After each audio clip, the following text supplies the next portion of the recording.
you're making so much money that at one point you buy a brand new red Corvette. Yeah. Yeah. And you're making how much as a cop during that time in terms of your actual salary? I think it was 32 or 28,000 at that time. At that time. Okay. Okay. So you essentially buy a car that's worth more than your whole salary. Yes, and I brazenly left a sticker on the window. I was just trying to make a point, I think. I was just Okay. And at one point you actually start taking that car to the precinct to work and back. So everyone, all the other cops around you are looking at it I was going like, 20-something years old, all right? A little stupid. do you think that that's what puts you on the radar in terms of internal affairs? No, no. No. I was already on the Okay. radar, which is why I put the car there. I was sick of it. I actually was begging for them to bring it forward, to bring it, bring it, man. I mean, I'm just parked in Lieutenant. I parked my car in the lieutenant's spot. And I'm like, Mm. can you just fucking bring it? Because I'm tired. That was 1988. Okay. And at one point, internal affairs actually started to investigate you.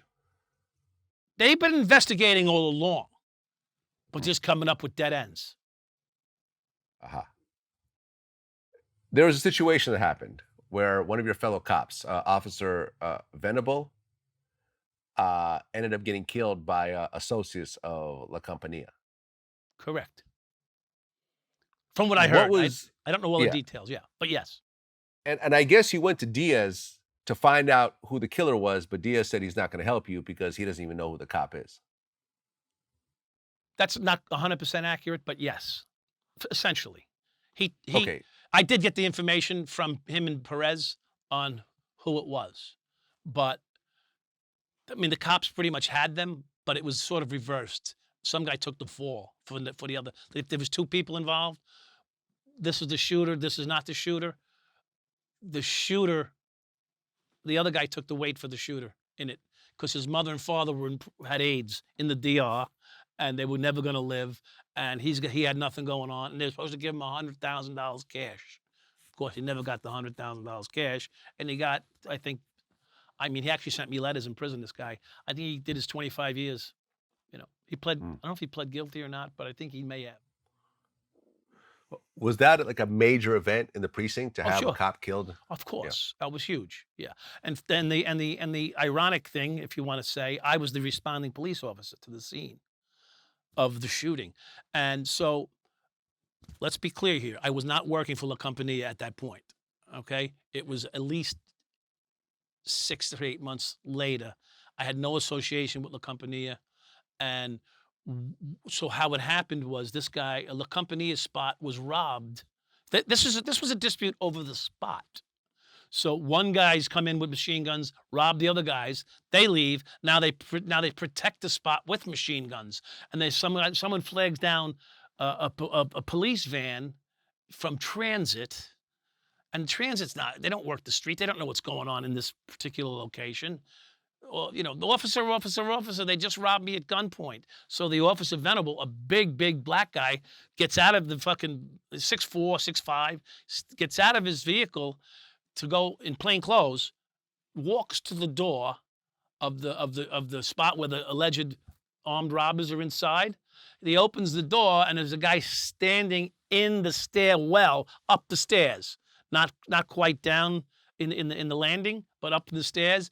And the guy sees this guy standing there with the badge, and he just started firing at him. And he hit him right in the head, square, right through the head, out the back of his head. And so, long story short, we ended up being the first. We had a guy in the back seat under arrest for armed robbery. Okay, there's a guy in the back seat under arrest for armed robbery. I opened the door and threw him out into the back of the precinct, just on the parking lot, and just left. I don't know if they ever processed the arrest. I don't even know. So we went to the shooting scene, and of course, we picked up Venable and put him in the car and drove him off to Brookdale Hospital, pumping on his chest, the blood coming out of his head, the brain matter all over the car. Yeah, so it was quite the scene, to say the least. I mean, was there a certain level of guilt of here I am, even though I'm not actively working with these guys now, I was working with them and I'm taking money from them. And then these guys go and kill one of my fellow cops. And even though it's not exactly your fault, you are somehow involved in this in whole a convoluted situation. way, of course. I mean, the guy who let the shipment come in from Colombia, caused this guy's death too, right? I mean, I was a little closer than that, but yeah. So, yes. So, and I had a lot of guilt over it, and to be honest with you, I don't know if I've ever said this in public. I cried a lot over it, and asked my maker for forgiveness for whatever role I had in it. So yeah, it was very difficult and still haunting at times. In fact, when I reconnected with Urel to do the documentary, I put him in my car and I drove him over to a park in East New York that was named after this cop. I'm getting chills right now thinking about it. It's a little difficult. Um, so yeah, so whatever part I have in it, I've felt the weight of it at times. I don't personally believe that I was responsible, but my actions in some way could have contributed by negligence even or corruption. Corruption affects everybody, right? So, if the captain was corrupt and put the wrong guy somewhere, he'd be responsible too. So I feel some sense of responsibility. And it was a very awkward position to be in, no doubt.